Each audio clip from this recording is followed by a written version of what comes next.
This is AP Calculus AB problem number 6 on the 2012 test. All right, let's see what we got here.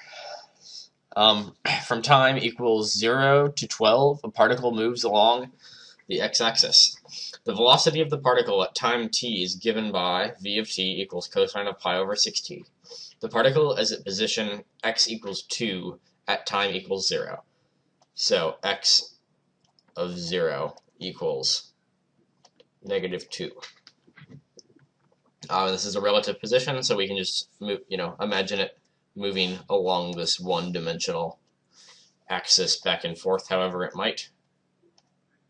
All right, and just keep in mind this is a one-dimensional problem, so it's only moving backwards and forwards. You're running backwards and forwards. You're not running around in circles or around or in any other fashion. Okay, when is the particle moving to the left? In the interval from 0 to 12. All right. So we're trying to find if the particle is moving to the left. Remember, velocity is directional. So, and this is our velocity function that we're given here. So if it's asking when the particle is moving to the left, that's basically the same as asking when is the velocity negative. So when is v of t less than 0? All right, so let's look at this interval there. So if v of t is less than 0, at some point, that probably means it's going to be greater than 0 at some other point. So what we're going to want to do is find the zeros of this function. So when does 0 equal the cosine of pi over 6t? And so the solution to that, well, let's see. Cosine of t, sketch a little unit circle. Cosine of t is equal to 0.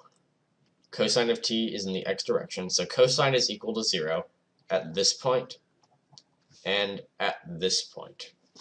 So cosine of t is equal to 0 at pi over 2 and at 3 pi over 2. And so,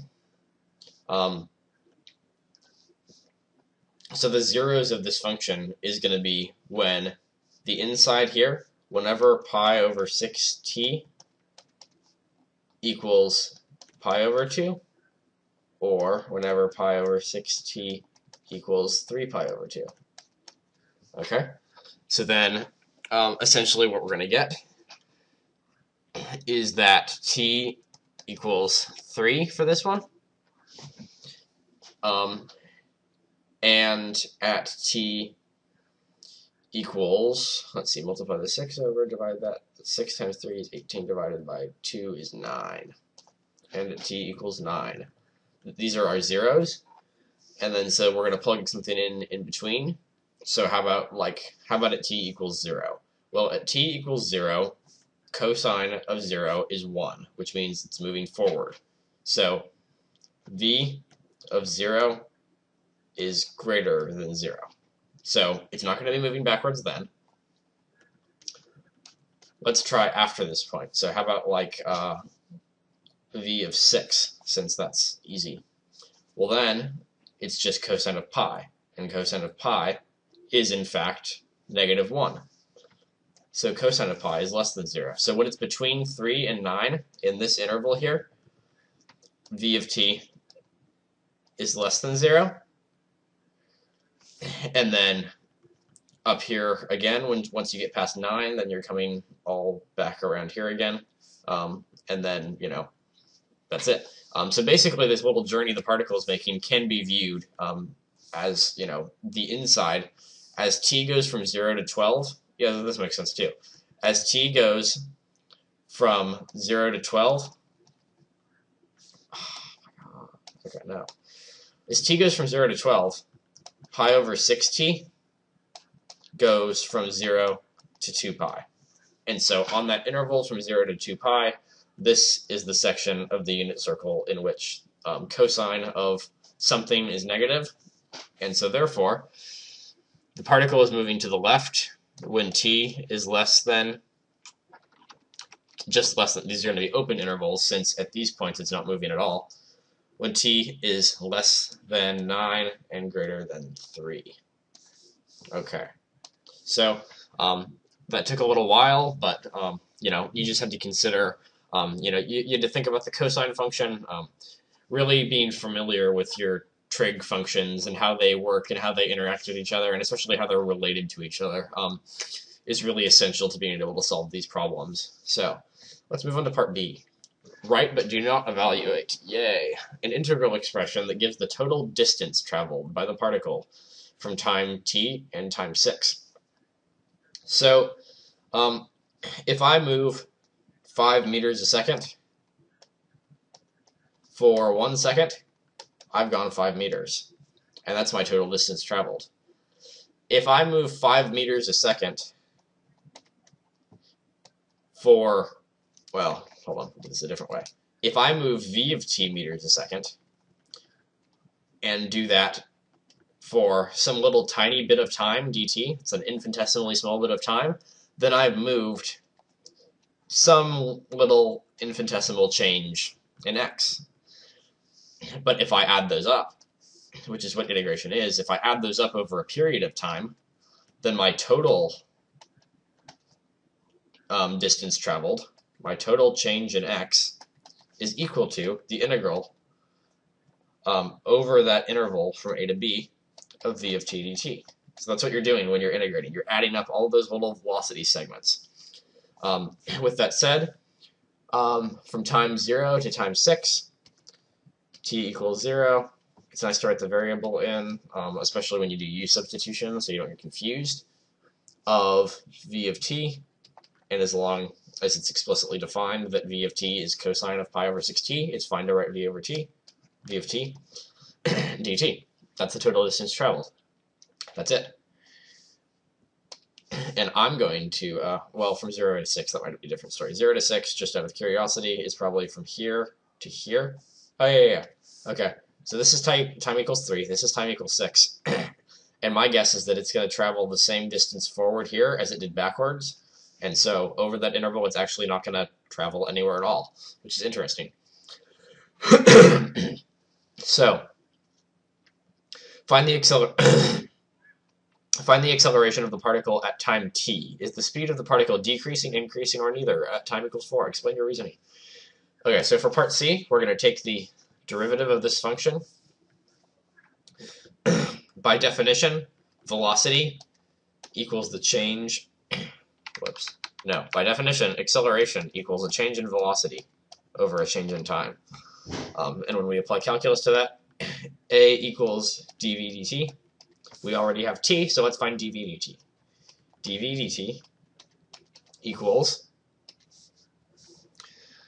minus pi over 6 sine of pi over 6t. That was just a trig derivative of the chain. All right, so that's our acceleration function. That's a of t. Is the speed of the particle increasing, decreasing, or neither at t equals 4?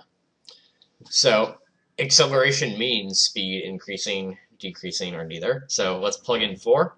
dv dt at t equals 4 is negative pi over 6 sine of 4 pi over 6, which is also 2 pi over 3.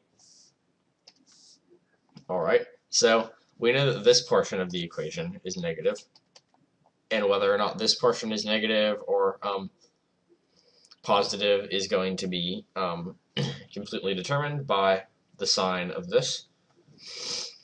And so, well, let's see, the sign of 2 pi over 3, that is here.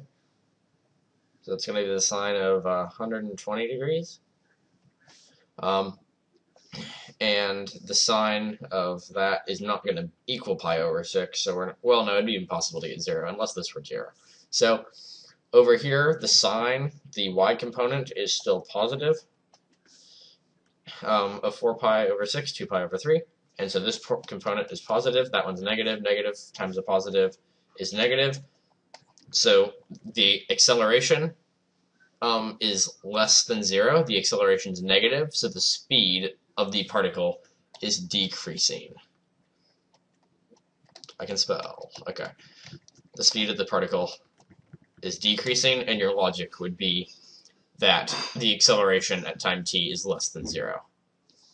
Finally, find the position of the particle at time t equals 4. All right, let's do that. So at t equals 4, all right, so we're given an initial position here. Generally speaking, the position of a particle or a squirrel or anything that moves on or anything that moves on AP Calculus problems, the position at time t is going to be equal to, or the position at time A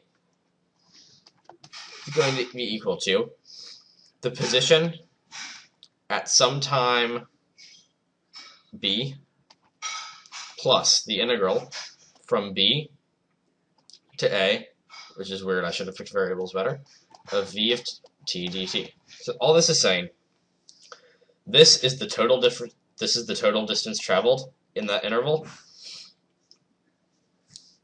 This is a reference point. So this is basically an initial position most of the time. So this is a reference point. And so that will give you, the sum of those will give you the final position. You know, it's kind of like, if I told you that, you know, in the next hour, the temperature of the bathtub water would increase by 5 degrees, that doesn't mean anything. You still don't know how hot the bathtub is. But if I tell you that the bathtub starts at 90 degrees and then it increases 5 degrees, then you know it's 95 degrees. So this is that initial information of knowing that it's 90 degrees to start with, and this tells you how much it changes in the interval. Because, and so essentially, without this piece of information here, you can't really know much of anything besides what the change was, the total distance traveled. But that doesn't tell you where you ended, because you need to know where you started. With that said, let's do some integration. So, position at time equals 4. So x of 4 equals, well, we know at time 0, x equals -2. So -2, that's where it started, plus the integral from 0 to 4 of cosine of pi over 6t dt. All right. Now that we have that there, I can shift this down a bit. It'll end up here. So then to evaluate this, x of 4 equals -2 plus. Okay, so integral of cosine is sine, and then to get that chain, we'd have to say 6 over pi. It's going to be, integral of 6 over pi times sine of pi over 6t, and that's going to be evaluated from t equals 0 to 4. All right. So let's try and deal with this here. 6 over pi, and then we have times the sine, and the sine of 0 is 0, so we're not going to have to worry about that second term when we use our fundamental theorem of calculus. So it's just going to be -2 plus 6 over pi times the sine of 4 pi over 6, which is 2 pi over 3. Sine of 2 pi over 3. Let's draw a unit circle.